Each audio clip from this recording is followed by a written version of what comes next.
Hienoa. Itse asiassa tänään mä tajusin, että elämässä on tärkeää nauttia pienistä iloista. Se on ostoskeskus tuossa Iso Karhu vissiin semmonen.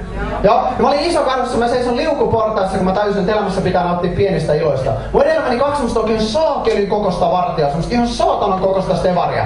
Me päästään sinne ylätasanteelle, mä ohitan ne vartijat ja kuulin, kun toinen sanoi sille toiselle: hei! Mennään uudestaan!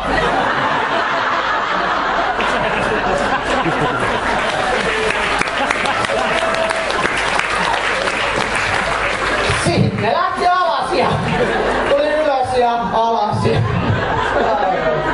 Mut sitä näkee oikeesti, toi on niitä syitä, minkä takia mä teen stand-upia, kun kiinnittää tollasia asioita huomioon. Ja yksi hauskimpia asioita, mitä mä näin, mä kävin elämäni ensimmäistä kertaa seksikaupassa ja näin dildo-paketin, mikä kyljessä luki: ei testattu eläimillä. Niin, onko joku dildo testattu?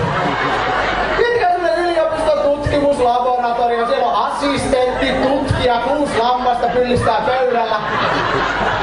No niin, aloitellaan, sanoppa yksi sieltä ja ota Exceli auki ja rupee tekee muistiinpanoja ja...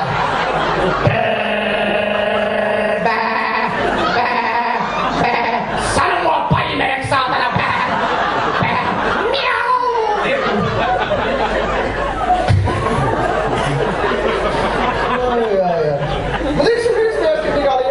Hauska. Lippupalvelun lipun takapuolella on teksti, missä lukee: pullojen, videolaitteiden, nauhureiden sekä vaarallisten aineiden ja esineiden tuominen useimpiin tapahtumiin on kielletty.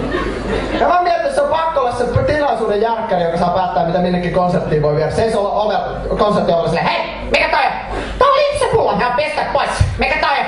Tää on videokamera. Joo, pistä pois. Hei, mikä toi on? Tää on konekivääri. No niin, sisään vaan, meillä on tänään lavalla Tommi Läntinen.